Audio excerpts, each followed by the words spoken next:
حضرت مالک بن دینار رحمت اللہ تعالی علیہ فرماتے میں حج کرنے گیا تو اس سال نا حج میں بڑا رش ہوا، لاکھوں لوگ آئے، تو میں نے عرض کی مولا سب کا قبول ہوا ہے کہ کوئی رہ بھی گیا ہے؟ تو فرماتے مجھے خواب آئی اور بتایا گیا لاکھوں کا قبول ہو گیا۔ بڑا بے نیاز ہے اللہ، بڑا بے نیاز ہے، بڑا کریم ہے۔ چاہے تو گھر بیٹھے بیٹھے کہے ماں باپ کا چہرہ دیکھ میں تجھے حج کا ثواب دیکھ، ماں باپ کا چہرہ کا سب کا قبول ہوا، ایک ہے محمد بن ہارون بلخی، اس کا نہیں قبول ہوا۔ فرماتے میں سویرے اٹھا تو میں ڈھونڈنے لگا کہ بلخ کے لوگ، خراسان کے لوگ کہاں ٹھہرے ہوئے ہیں، وہاں علیحدہ علیحدہ ہوتے ہیں نا، یہ پاکستانیوں کی بلڈنگیں، یہ انڈین ہیں، یہ فلان ملک ہیں۔ تو کہتے میں ڈھونڈتے ڈھونڈتے پہنچا تو میں نے بلخ کے لوگوں کو پا لیا۔ میں نے پوچھا تم میں محمد بن ہارون بلخی کون ہے؟ تو لوگ کہنے لگے وہ تو بڑا نیک آدمی ہے، بڑا پرہیزگار ہے۔ کہتے میں نے کہا مجھے خواب آئی ہے، حج قبول نہیں ہوا، یہ تعریفیں کر رہے ہیں۔ میں نے کہا کس طرح کا نیک؟ تو لوگ کہنے لگے جی 24واں تو وہ حج کرنے آیا ہے، ساری رات نفل پڑھتا ہے، سارا دن روزہ رکھتا ہے، بہت مالدار تھا پر ہر چیز اللہ کی راہ میں خیرات کر دی۔ فرماتے میں نے کہا وہ کہاں ہے؟ کہنے لگے پہاڑ کے پیچھے خیمہ اس نے لگایا ہے، وہاں اللہ اللہ کر رہا ہے۔ حضرت مالک بن دینار علیہ رحمہ فرماتے میں وہاں پہنچا، مصلی پہ بیٹھا تھا، سلام پھیری، میں نے السلام علیکم کے بعد کہا آپ محمد بن ہارون بلخی ہیں؟ کہنے لگا ہاں۔ آپ مالک بن دینار ہیں؟ میں نے کہا کہ اس نے تو میرا نام بھی جان لیا بغیر بتائے۔ فرماتے میں نے کہا کہ ہاں میں مالک بن دینار ہوں۔ کہنے لگے کیسے آئے ہو؟ میں نے کہا بس ملنے آیا تھا۔ کہنے لگے نہیں، جس کام آئے ہو وہ بتاؤ۔ میں نے کہا میں ملنے آیا ہوں۔ تو کہتے وہ رو پڑے، کہنے لگے نہیں آپ کو خواب آئی ہوگی کہ میرا حج قبول نہیں ہوا۔ کہتے ہیں میرے رونگٹے کھڑے ہو گئے کہ اسے اتنا بھی پتا ہے کہ میرا حج قبول نہیں ہوا۔ میں نے اس کو کہا کہ تجھے کیسے پتا کہ مجھے خواب آئی ہے؟ کہنے لگا مالک بن دینار مجھے 24 سال ہو گئے، میں اس بے نیاز کے گھر کا طواف کرتا ہوں، میں حجر اسود کے بوسے لیتا ہوں، میں مقام ابراہیم پہ نفل پڑھتا ہوں، میں صفا مروہ کی سعی کرتا ہوں، پر 24 سال بیت گئے۔ جب میں طواف وداع کرنے کے قریب آتا ہوں تو کوئی نہ کوئی اللہ کا ولی آ کے کہتا ہے دوڑ جا تیرا کوئی نہیں قبول ہوا۔ 24 سال۔ مالک بن دینار فرماتے میں اس کے قریب بیٹھ گیا اور اس کے گھٹنے پہ ہاتھ رکھا۔ میں نے، بندہ بھی معذور تھا، اس کا ایک ہاتھ کٹا ہوا تھا، چہرے پہ عبادت کے نشانات نمایاں تھے، اور میں نے کہا یار پھر تیرا حج قبول کیوں نہیں ہوتا؟ تو کہنے لگا مت پوچھ، تو مجھ سے نفرت کرے گا۔ میں نے کہا نہیں تو بتا۔ کہنے لگا نہ پوچھ۔ میں نے اصرار کیا تو کہنے لگا اس لیے نہیں قبول ہوتا کہ میں اپنی اماں کا نافرمان۔ کہتے ماں کا نافرمان کیا ہوا؟ تو کہنے لگے اللہ نے دولت دی، جائیدادیں، گھوڑے، زمینیں، میں عیاش ہو گیا، میں اللہ کے دیے ہوئے مال کو ناجائز جگہ خرچ کرنے لگا۔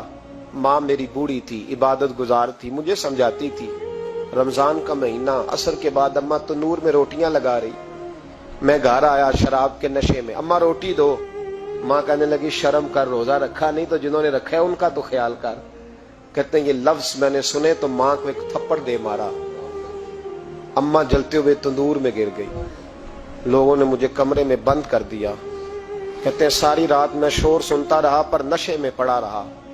اگلے دن ظہر کے بعد آنکھ تب کھلی جب میری بیوی الماریوں سے کپڑے نکال رہی تھی۔ میں نے کہا کہاں جا رہی ہو؟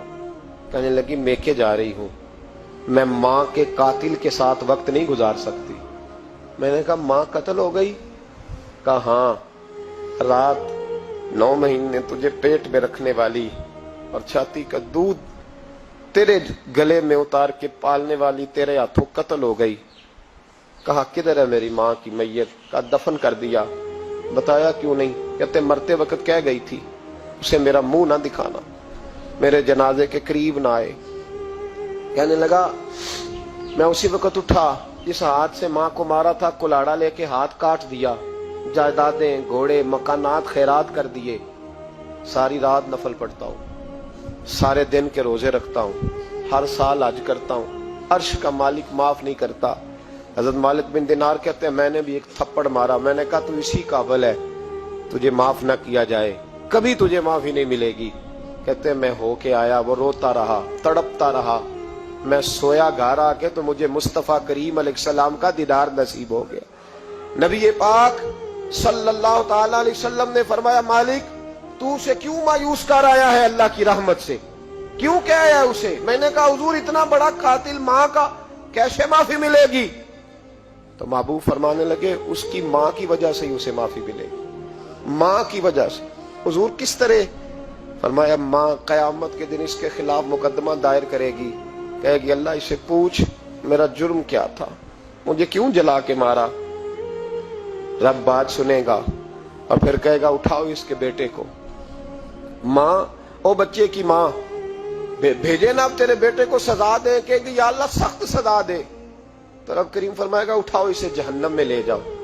مصطفیٰ کریم فرمانے لگے جب زنجیریں ڈال کے فرشتے دوزخ کی طرف لے جا رہے ہوں گے نا تو پلٹ کے ماں کی طرف دیکھے گا، تھوڑا پھر آگے بڑھیں گے تو پھر دیکھے گا، پھر دوزخ کے قریب جائیں گے پھر دیکھے گا اور کہے گا اماں جی مجھے جلائیں گے، مجھے تکلیف ہوگی، زندگی میں جب درد ہوتا تھا تیرا نام میری زبان پہ آتا تھا، اماں مارنے لگے ہیں مجھے، جلائیں گے۔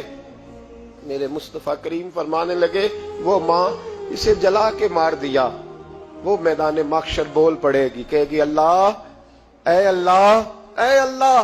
رب کریم فرمائے گا کہ عرض کرے گی مولا میں نے معاف کیا تو بھی اسے معاف کر دے۔ اللہ فرمائے گا اس نے تو جلا کے مارا، تو کیوں نہیں جلنے دیتی؟ حالانکہ اللہ سب جانتا ہے، کہے گی مولا میں تو ماں ہوں نا، کیسے موقع دوں؟ تو میرے محبوب فرمانے لگے مالک اللہ اسے اس کی ماں کی وجہ سے